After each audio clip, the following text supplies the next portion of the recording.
Woo! Hey everybody, Scotty here, Jazhall Bobbers. How the heck is everybody? I'm not too bad. I'm staring at the right dot here. Okay, there we go. So, I got a personal message today from a friend of mine from down home. He's telling me about his 1990 Virago, I guess. He says it has a bunch of aluminum parts that are old and pitted and stuff, and I came out to the shop, and then my next job I got to kind of work on right now is doing the carb up. So I started to pull apart the top parts of the carb, and I noticed my carb parts, some of them are old and pitted. So, my friend Wally, here we go. What we're going to do, well, I'm going to show you the before, what a before looks like, and then we're going to go through how to make it look like the after. This is your before old, typical, pitted, shitty old part. This is the top part of the carburetor, right? So, that's the before picture. Now, we come up, and this is what we make it look like. Is that kind of what you were talking about, man? Okay, it took me about, I don't know, maybe about 5 minutes to do this whole deal. So, let's, I'll walk you through what I did to make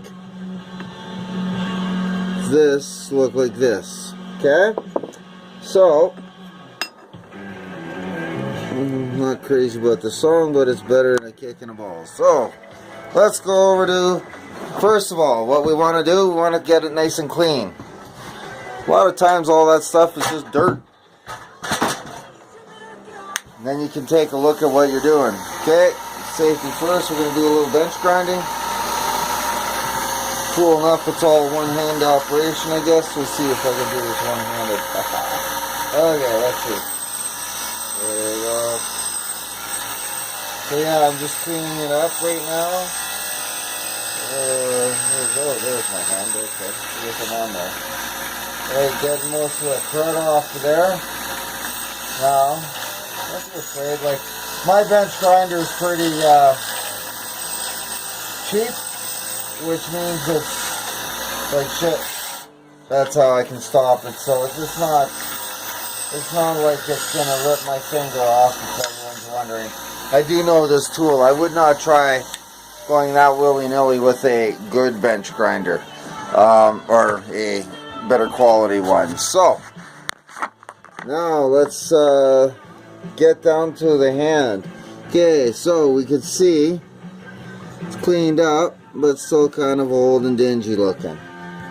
So what I did on the other one, and that has about the same amount of pitting. I don't know if you can see this really in this spot right here.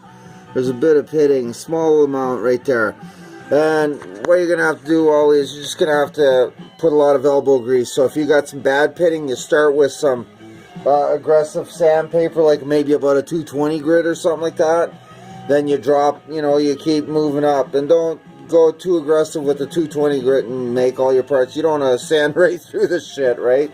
But, this stuff's pretty, the metal here is fairly thick and fairly forgiving and stuff, so. But it is aluminum, it goes through pretty quick, so be careful how much you do.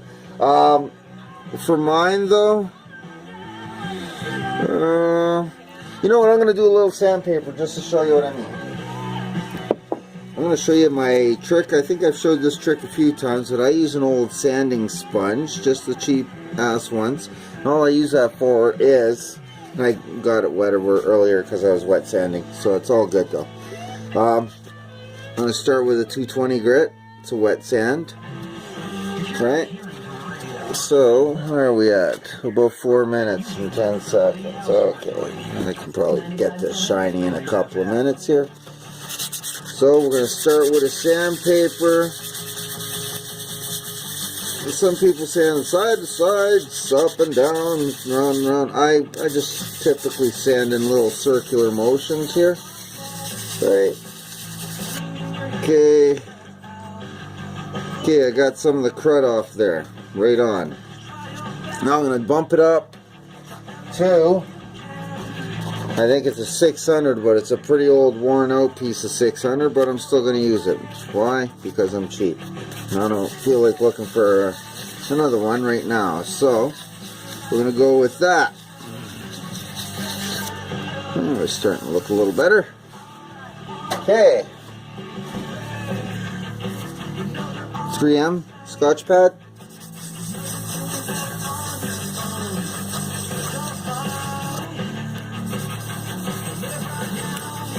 And you might not see the same result as what I got on the other one. I did spend more than a few minutes on the other one. But we'll see how good we can get it in a short amount of time, because these, like I said before, these videos I don't like to go too long with them.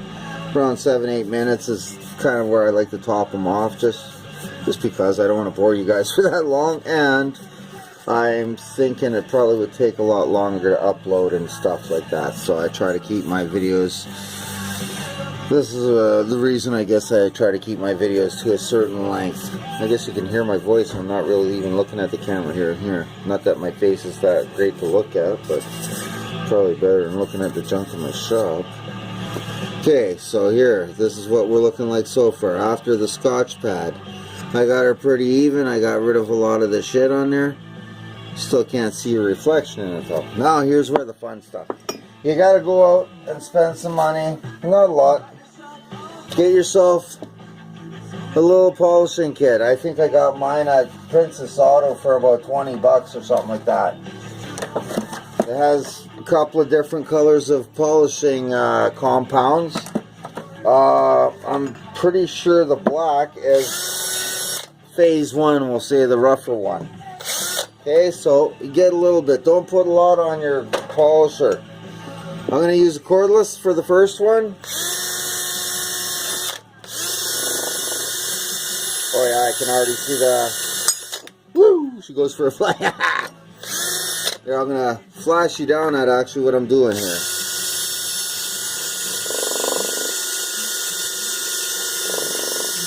Kind of doing it while I'm talking to you and not really showing you what I'm doing doesn't really help very many people, I guess, right? So here you go. I'm like, these are cordless tools. If it flies out of my hand, no big deal. Like, shit, man. Okay, so for the phase 2 of this operation, if you don't have a die grinder, it just takes a little longer with a hand drill. But there's a different one. I use a different buffing wheel for this, and I will go to the white rouge right now, or white compound. I guess the rouge is the jeweler's rouge they use for the red stuff. It's really fine for gold and everything else. This is good for aluminum, and this is what we're playing with here.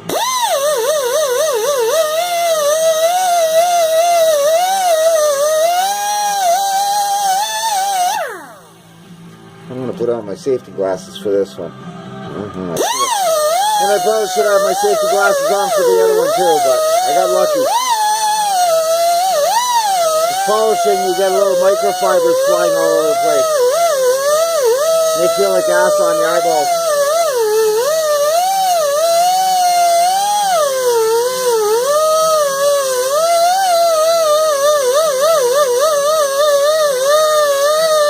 We'll go till we run out of air. I shut my compressor off so it doesn't start up and get real noisy.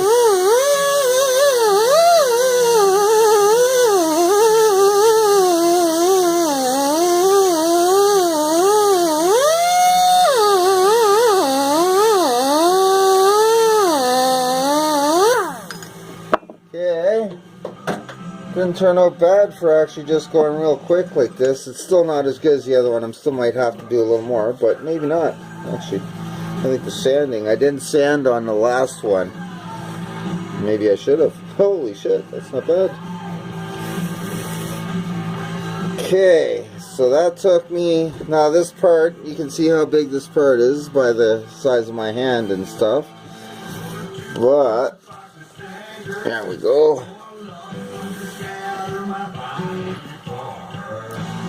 That's this part. The one you couldn't see in a while ago. Oh, I hope you didn't see my, wait, let's see if you guys are good. Can you see that?